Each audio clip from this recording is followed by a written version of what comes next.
Akkam jirtu kabajamtoota daawwattootaa fi hordoftoota Oromiyaa Freedom Media. Kun torbanitti dhimma siyaasa dinagdee fi hawaasummaa irratti kan isiniif dhiyaatu dhama dubbii torbaniiti. Torban kana gabaasa koree komitee badhaasa Noobeelii nageenyaa fi pirezidaantii USA John Biden muummicha ministeera Abiy Ahmad akeekkachiisuu fi qabxiiwwan biroo immoo ministeerri barnoota Itoophiyaa Biraanuu Naggaa akkasumas hoogganaan dhaaba Baldarras Iskandar Naggaa dhimma Oromoo fi Oromiyaa irratti xiyyeeffateen isin biraan geennaa an Jibriil Muhammadii dhama dubbii torbanii kenna waliin turtii gaarii isiniin jedha.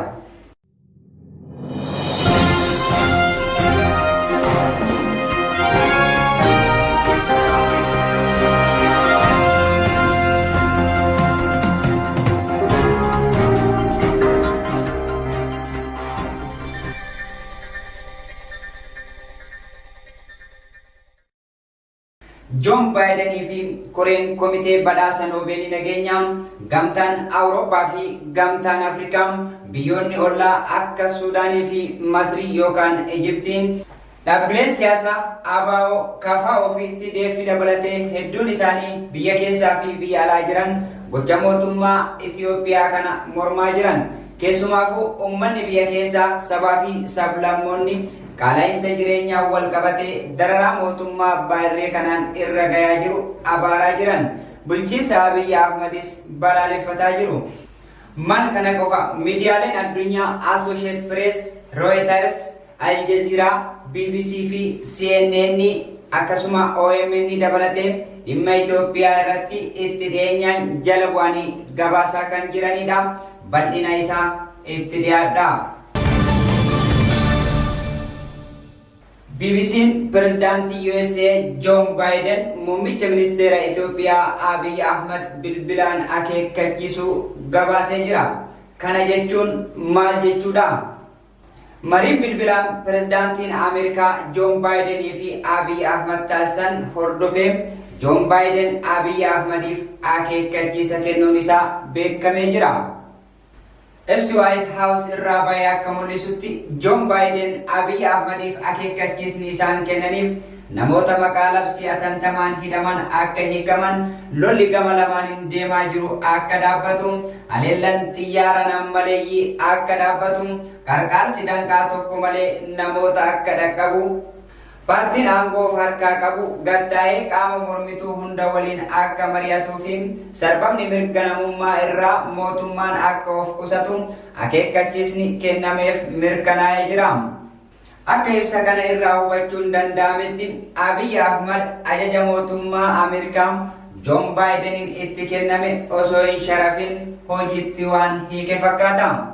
Miidiyaaleen biyya keessaa kan biltiginnaa akka gabaasanitti marii bu'a qabeessa mari'achuu isaanii dubbachuun alatti maal irratti akka mari'atan waan himan hin qaban. Kana jechuun raafama biyyattiin sun karaa siyaasaa fi diinagdeetiin miidhamaa jirtu nutti agarsiisa. Ifatti mootummaan kun kan dubbate baajata bara kanaa ramaduu akka hin dandeenye fi kaaznaan biyyattii qullaa ta'uu irraa kan ka'e hojjettootaaf mindaa kafaluu dadhabuu bira darbee uummata saamaa jiraachuu isaas yeroodhaa gara yerootti karaa miidiyaa keenyatiin isin hubachiisaa turuun ni yaadatama. Gama biraatiin kufaatii mootummaa kanaa nutti agarsiisa. Associated Press fi BBC'n akka gabaasanitti gareen komitee badhaasa Noobeelii nageenyaa muummicha ministeera Abiy Ahmad waraana Tigraay dhaabuuf qaamota kamiyyuu olitti itti gaafatamummaa fi dirqama addaa qaba jechuun dirqama itti kennuu isaanii ifoomsanii jiru. Badhaafamaan Noobeelii nageenyaa bara 2019 kan tahe ministeerri muummee Abiy Ahmad waraana waliinii kaaba Itoophiyaa miidhaa jiru akka xumura itti godhuuf koreen Noobeelii nageenyaa Norway gaafatee jira. Brit-Rees Andersen hooggantuun koree badhaasa Noobeelii nageenyaa muummichi ministeera Abiy Ahmad waraanicha dhaabuu karaa nagaan akka hiikamu gochuu qaba jechuu isii Associated Press gabaasee jira. Dhimma kana irratti deebii kan kennite dubbi himtuun waajjira ministeera muummee Bileenii Suyyum mootummaan itti gaafatamummaa isaa sirnaan baheera jechuun dubbatti. Dhuguma muummichi ministeeraa waraana TPLFidhaan itti baname kana xumura gochuun itti gaafatamummaa addaa fudhataniiru kan jedhu gaafii namoota hedduuti.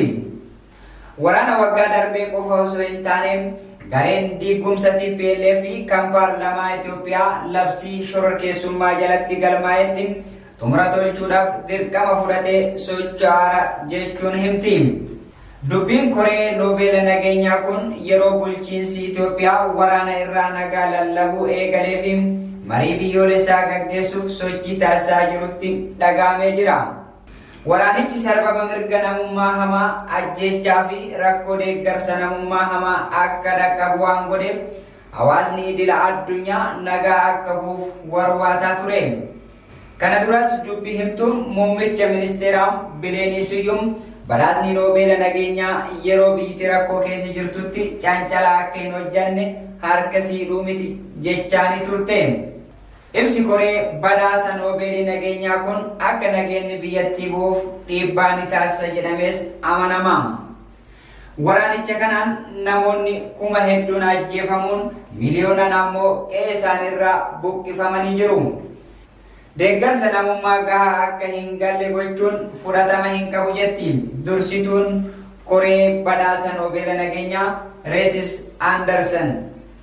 Ibsa miidiyaaleef kenname irratti daayirekteriin olaanaan Human Rights Watch biyyoonni deeggarsi namummaa seenuu akka eeyyamaniif Abiyyi irratti dhiibbaa gochuu qabu jedha.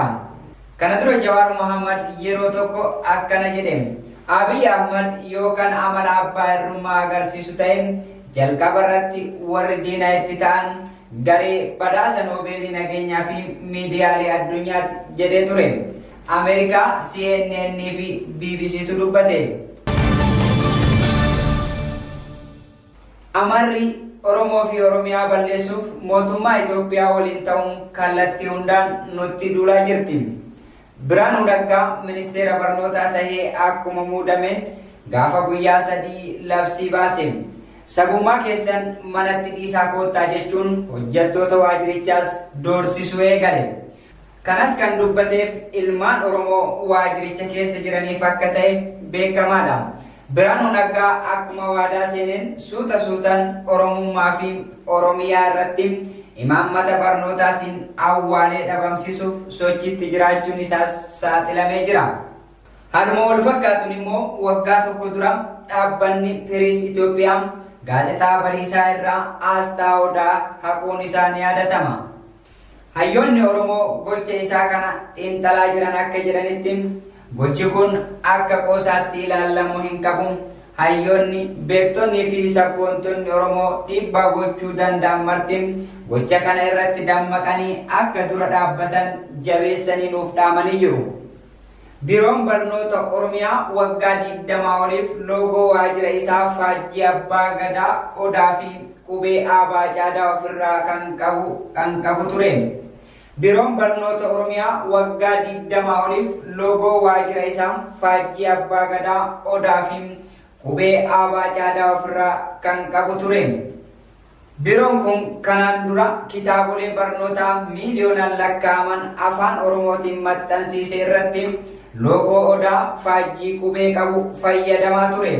Kunis kan nutti agarsiisu biiroon barnoota Oromiyaa qaama biraatiin buluu isiiti. Faajjiin qubee loogoo waajirichaa irraa haqamee jiraachuu immoo ifatti kan nutti himan biiroo barnoota Oromiyaati. Caasaan mootummaa biltiginnaa yeroo ammaa aasxaa mallattoo Oromoo balleessuu irratti xiyyeeffatee hojjechaa jiraachuusaas beekamee waan jiruuf Oromoon dammaqee mirga isaaf falmachuu akka qaban dhaamsa kenna dhama dubbii torbanii har'aa keessatti gurraan kan isin kennu ta'a.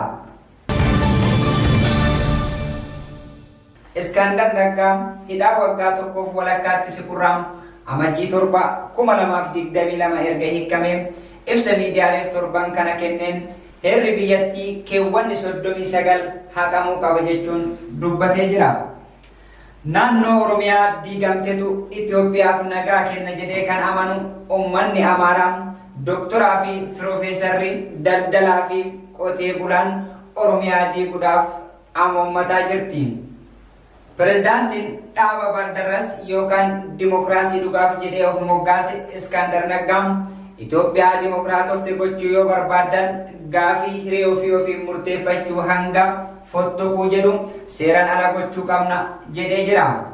Ajaa'iba! Asirratti seerri biyyattii ittiin bultu haa jijjiiramu jechuu isaaniiti. Isaa fi waayillan isaa hidhaa turanis himata sabaa fi saba walirratti kakaastanii fi Itoophiyaa diiguutiin himatamanii hidhaa turuun isaanii beekamaadha. Ammallee oolee osoo hin bulin jibbiinsa sabaaf sablammootaaf qabu ifatti jalqabee jira. Iskaandar Naggaa fi waayillan isaa kanneen sirna Minilik leellisanii fi gurmeessitoonni faannoo ta'an ejjannoon isaanii inni jalqabaa Oromiyaa saamuu irratti kan xiyyeeffate yoo ta'u, Iskaandar Naggaa fi waayillan isaa kanneen sirna Minilik leellisanii fi gurmeessitoonni faannoo ta'an ejjannoon isaanii inni jalqabaa Oromiyaa saamuu irratti kan xiyyeeffate yoo ta'u, ibsa isaanii kanaanis kallattii gaafii mirga hiree ofii murteeffannaa sabni Oromoo gaafataa jiru tuquu isaanii ta'uu ifatti nutti agarsiisanii jiru.